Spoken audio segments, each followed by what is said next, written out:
नमस्कार दोस्तों, जय जोहार। मैं कौशल तिवारी और बिहनिया संझा में आपका स्वागत है। सत्ता का लालची कौन नहीं है?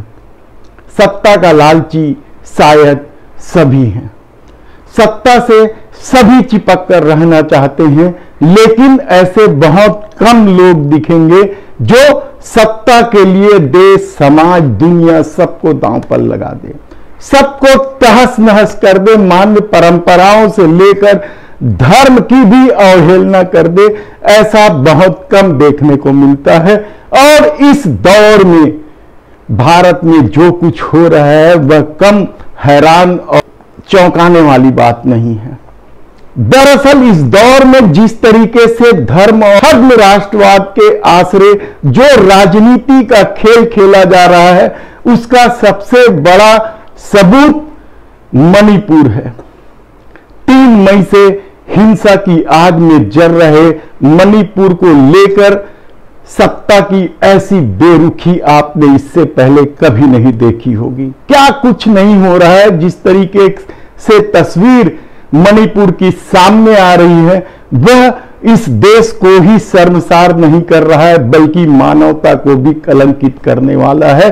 लेकिन सत्ता अब भी इस बात पर राजनीति करने लगी है, मणिपुर की तुलना दूसरे राज्यों से करने लगी है।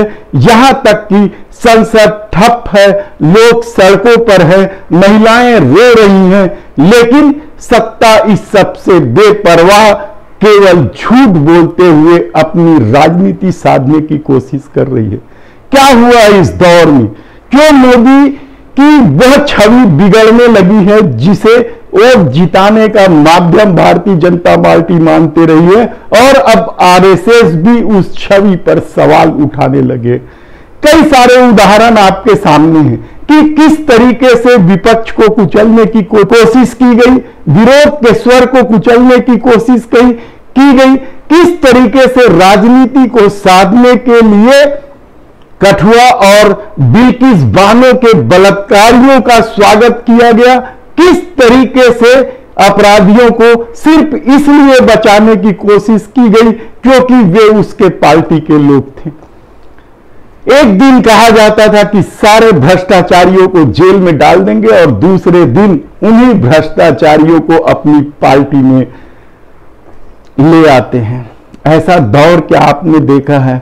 एक तरफ महिलाओं को लेकर बेटी बचाओ बेटी पढ़ाओ की पाठ दुनिया को सिखाने की कोशिश होती है, और दूसरी तरफ महिला पहलवानों से अन्याय करने वाले बृजभूषण शरण सिंह के खिलाफ एक शब्द भी बोलने को पूरी पार्टी तैयार नहीं होती है।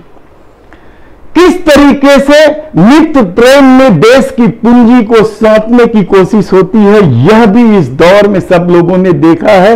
90 दिन में महंगाई खत्म करने का वादा तो दूर, महंगाई कई गुने रफ्तार से बढ़ने लगी।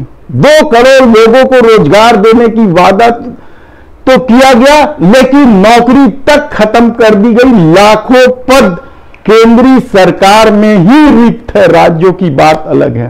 तब क्या यह दौर बेहद ही खतरनाक स्थिति पर पहुंच गया है?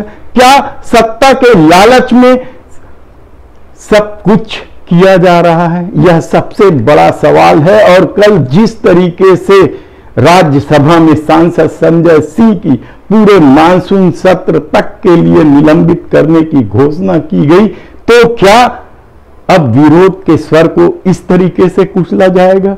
इससे पहले राहुल गांधी ने जब संसद में हिडनबर्ग का मामला उठाया गया था, तो उस पूरे मामले को न केवल म्यूट कर दिया गया, बल्कि आनन फानन में मानहानि के मामले में इस तरीके से फंसा दिया गया कि अब वे संसद नहीं जा पाते हैं।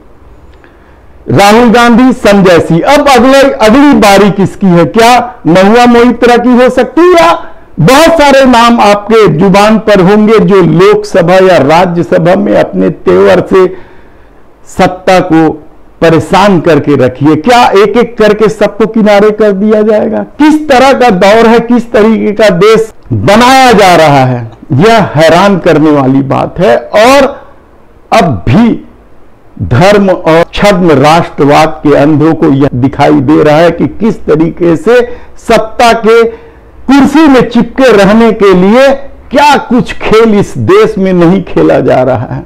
मणिपुर की घटना कोई साधारण घटना नहीं है। इस घटना ने पूरी दुनिया में भारत को शर्मसार किया है, लेकिन प्रधानमंत्री मौन तो तोड़ते हैं, लेकिन इसके साथ दूसरे राज्यों का नाम ले लेते हैं। उन राज्यों में बवाल है।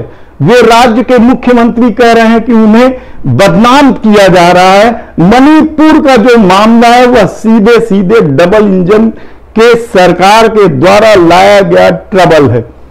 तब सवाल यह है कि क्या आने वाले दिनों में सत्ता के लिए इससे भी भयावह खेल खेला जाएगा? यकीनन इसकी बानगी दिखने लगी है कि किस तरीके से सुप्रीम कोर्ट के जज को बदनाम करने की कोशिश हो रही है, ताकि लोगों का विश्वास सुप्रीम कोर्ट से भी हट जाए। एक ही तो जो संवैधानिक संस्था है वह बची हुई है जिस पर लोगों का भरोसा है, वरना ईडी, सीबीआई इस दौर में आयकर सब कुछ तो सरकार ने अपने अनुकूल कर लिया है। तब ऐसी परिस्थिति में सुप्रीम कोर्ट के जजों के खिलाफ जिस तरीके से सोशल मीडिया में विषवमन हो रहा है, क्या यह साजिश का हिस्सा नहीं है कि सत्ता में हमें बने रहना है?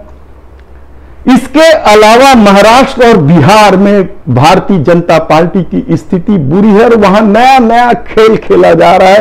किस तरीके से अफवाह की राजनीति करके विपक्ष के लोगों को बदनाम करने की कोशिश हो रही है, और यह कोशिश पहले भी होते रही है। जहां जहां विपक्ष की सरकार है उसे बदनाम करने के लिए क्या कुछ खेल नहीं खेला गया। अब तो मुख्यमंत्री के मीडिया सलाहकार ने दावा किया है कि बस्तर में भी कुछ लोग पहुंच गए हैं जो बस्तर को, शांत बस्तर में आग लगाना चाहते हैं। इस दावे की सच्चाई की जांच होनी चाहिए और इस पर कार्रवाई भी करनी चाहिए, क्योंकि छत्तीसगढ़ हमेशा ही शांत प्रदेश रहा है। लेकिन जिस तरीके से हाल के दिनों में यहाँ नारायणपुर या कवर्धा या बुगिरनपुर में जिस तरीके घटनाएं हुई है, वह साफ संकेत है कि सत्ता केवल धर्म और छद्म राष्ट्रवाद के आश्रय ही हासिल की जा सकती है। तो ऐसे में यह इस देश में क्या हो रहा है? क्या सारी परंपराएं, मान्य परंपराएं और इस देश का नाम ऊपर करने वाली सारी परंपराओं को तोड़कर रख दिया जाएगा? सत्ता का ऐसा खेल इससे पहले आपने कब देखा है? आप खुद सोचिए। धन्यवाद।